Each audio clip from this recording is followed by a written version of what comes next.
Good evening, ladies and gentlemen. You're watching NDTV. The BJP and the Congress went head-to-head in Delhi today morning over allegations that the centre is withholding funds, including devolution of tax revenue and failure to release funds to combat drought in several districts of Karnataka to the state government.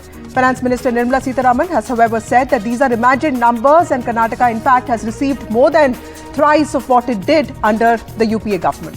Similar voices claiming fiscal injustice have also come out from Kerala, where the ruling party is all set to protest tomorrow in Delhi, from West Bengal, where Mamata Banerjee is demanding Manrega funds and others. And so is there actually a bias in the compensation or devolution of taxes? This comes even as Prime Minister Narendra Modi spoke about competitive, cooperative federalism today being the need of the hour. Will this issue of grants, finances and also impact of freebies become more of a flashpoint in the run-up to Lok Sabha polls? That's the question we ask tonight. We're going to be joined by a panel of experts, but first let's look at some reactions. We are confident that we are going to get justice. They will have to look at the papers. Whatever, they also know that injustice has been done. Some of them, they tried to rectify, they did not get grant. Whatever been promised in the budget, they could not do. Kalsabari Banduri project, Ettinole project, drinking water project, Krishna project, Mekedatu, everything has been, injustice has been done. We are asking for justice for Karnataka. The 14th Finance Commission had recommended 4.76% for Karnataka. But in the 15th Finance Commission, we're just getting it 3.65. So the loss of 1% is costing us 73,000 odd crores every year. To compensate that, the 15th Finance Commission had also recommended 25,000 odd crores as a compensatory budget, which was rejected by our own Rajya Sabha member from Karnataka, Ms. Nirmala Sitharaman, who happens to be the Finance Minister. So this devolution of taxes is a great injustice that is happening to us, which is causing us great economic distress for infrastructure and creating employment. The 15th Finance Commission and subsequently Karnataka has lost out a lot of the revenues that were part of our share in the central revenues, part of the devolution. 15th Finance Commission cut our share in the devolution by 25%.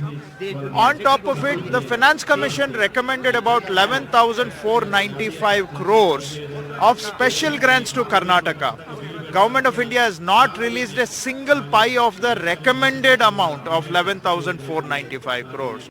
एक राष्ट्र हमारे लिए सिर्फ जमीन का टुकड़ा नहीं है।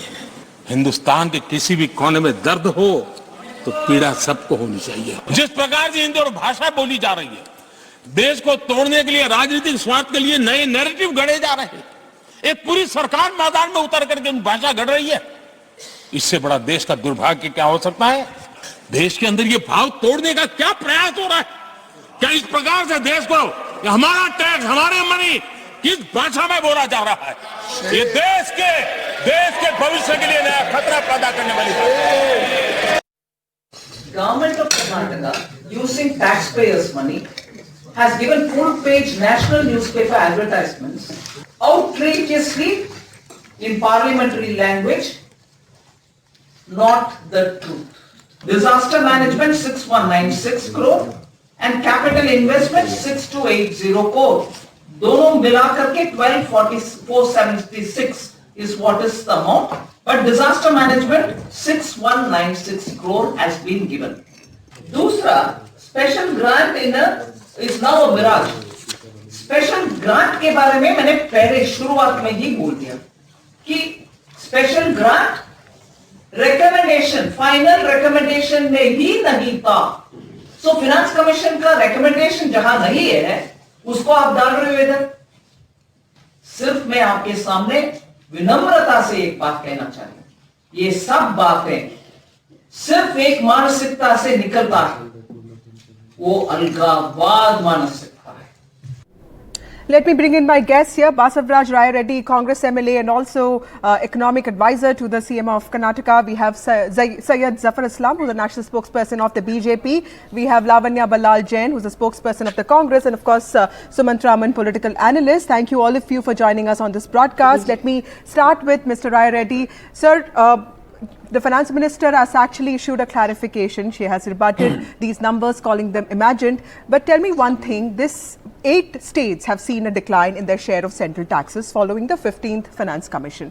This includes UP, Haryana, Odisha, Assam, other than, of course, Karnataka and Kerala. In Tamil Nadu, it of course went up marginally. So is it okay or is it justified to say that some states are being discriminated against? Yeah, as you know that in during 15th Finance Commission, you know, this recommendations are really we feel there is a lot of disparity to the Karnataka. There are 2 types of devolution. One is a vertical. In vertical devolution also, in 15th Finance Commission, from 42% to they have come to 41%. 1% money we are losing for Karnataka as well as for the other states. And for the horizontal devolution, there is a 4.73%. Earlier it was allocating under devolution to the Karnataka. It has been reduced to 3.61. So naturally, even Kerala is also suffered and Telangana suffered. Little bit, you know, a little bit of, you can say Tamil Nadu is maintained. I don't know what parameter they have given. But especially for Karnataka, we are losing a big money every year under devolution and in grants. We are losing around 20 to 22,000 crores. That means in 5 years, we are losing almost 1 lakh crore. Already we have lost more than 62,098 crores in the devolution. That's why for that we are fighting. But at the same time, the Union Honorable Finance Minister saying that I don't have any power, only the 15 Finance Commissions are whatever they recommend, they are accepting. Yes, Madam, if you are agreeing for that, why you are not given 11,495 crores given special grant to the Karnataka, which is recommended by the 15th Finance Commission? In that case, you are refusing to allot that money. But when there is a reduced money is there, you are accepting that. That means it shows it is the, two standard. I don't want to say you are double standard and all these things. It may be a harsh word for the Union Minister, but definitely they have 2 languages for the Karnataka.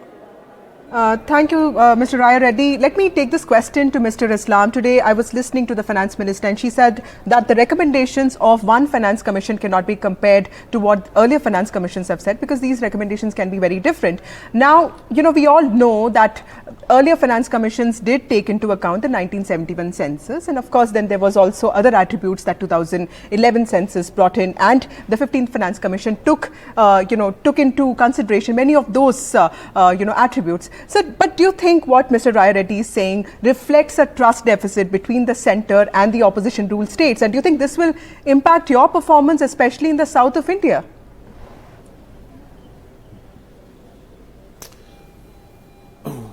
Certainly not. Mr. Islam? There is no trust deficit. In fact, it is more of a politics than anything else. They are trying to politicize the issue which is actually, issue does not exist. You have heard the Honorable Finance Minister, she explained everything and yet they are making this kind of a statement. It only suggests that they want to politicize the issue. If at all, there are issues which they think that needs attention of the Honorable Finance Minister, they must take an appointment, they must meet the Honorable Finance Minister, resolve this issue. There are many states, if they have some issues, they do come to Finance Minister, they do approach to Finance Minister and they do discuss issues and resolve it. But here is the issue, if at all they are raising, instead of discussing with the Honorable Finance Minister, they are trying to politicize it, be on the street and try to send a message to everyone that there is some injustice is being done. Exactly. But everyone knows that there is a trust deficit between them and the people. And that's why they are resorting to this kind of a practice which is actually detrimental to their own interests. It is nothing but a stunt which will backfire on them. Right. Having said that, what is important, that the way it should have been resolved, if at all there is an issue, if they think there is an issue, then they should have simply approached the Honorable Finance Minister, because it does happen that sometimes they have some issues and they do approach the Finance Minister and resolve it. But there was absolutely no need for a party like this, who is on the street and also a member of their legislative assembly, is making a statement that there should be a separate a country for southern states. That suggests their mindset that they want to create friction within the society, within the country. They want to break the country, and this is anti-national approach, and it is something which we should be dealt sternly instead of giving them any leeway. Let me ask this question to Lavanya. Lavanya, would you like to respond to what Mr. Islam is saying? Because there is also politics to it. But today, Nirmala Sitharaman also said that Karnataka government has ignored many payments that the centre has made, especially with regard to disaster relief. Now, of course, this is it is a battle of narratives. It's a battle of numbers. But why do you think your narrative will stick? Well, it is a centre which is doing, it is a central government run by the BJP which is doing the North-South divide. We are just stopping them from doing the North-South divide. We are in fact defending the idea of India, a union of states. The BJP is doing this because, they have this mindset of South Indians are colonial subjects, and there is this Hindi supremacy which comes in, the casteism, the colorism, everything is involved in the vindictive action of the BJP. And at this point of time, they feel that they can take away our hard-earned money.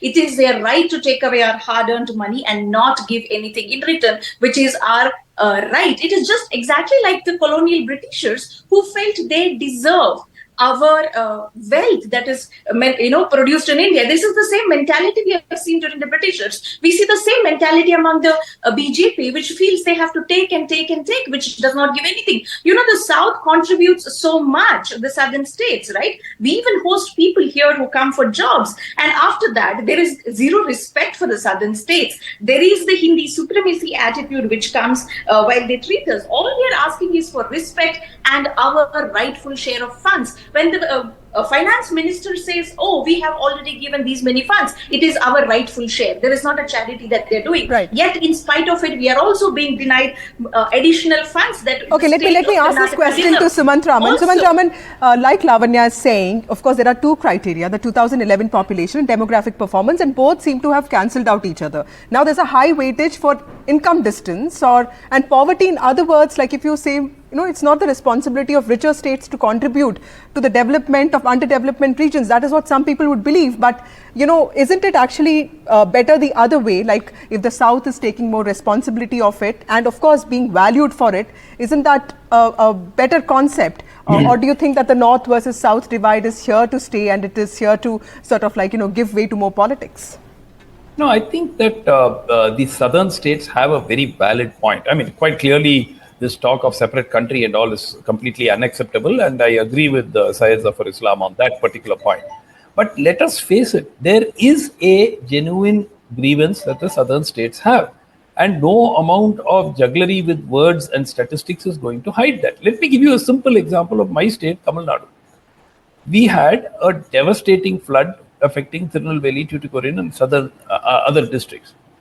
Now, the government repeatedly requested the center for financial assistance.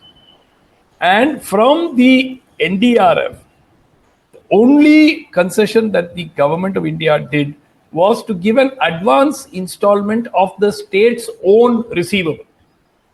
Whereas for Himachal Pradesh, when the floods occurred in June of 2023, nearly 500 or 600 crore was given from NDRF's own fund, not the fund that was due for Himachal Pradesh. So when these kind of incidents happen, it becomes very easy for politicians to go to the people and say, look, we are being discriminated. Tamil Nadu gets 29 paise back for every 1 rupee that of tax revenues that it contributes. Karnataka gets 15 or 16 paise back. So I think this is not a sustainable situation. And obviously there is politics involved here. If you had the same party in power in both those places, obviously this issue will not come. But my point is simple. The southern states today are contributing far more than what they are getting. I don't think that people of the south say we should not give a penny for Uttar Pradesh or Bihar to develop. Not at all. Right. But the point is they feel that they are not being given what is due to them. Okay. So that is really the issue. And I think that, merely papering over the cracks and saying, no, this is all fine. and this is just a political issue. Let me tell you one more thing, Vasudha. There is the. So we are running short of time. We'll take this offline. Yeah. We have to go to a breaking news right now. Thank you, Mr. Sumant Raman. Thank you, Mr. Islam. Thank you, Lavanya, for joining us on this broadcast.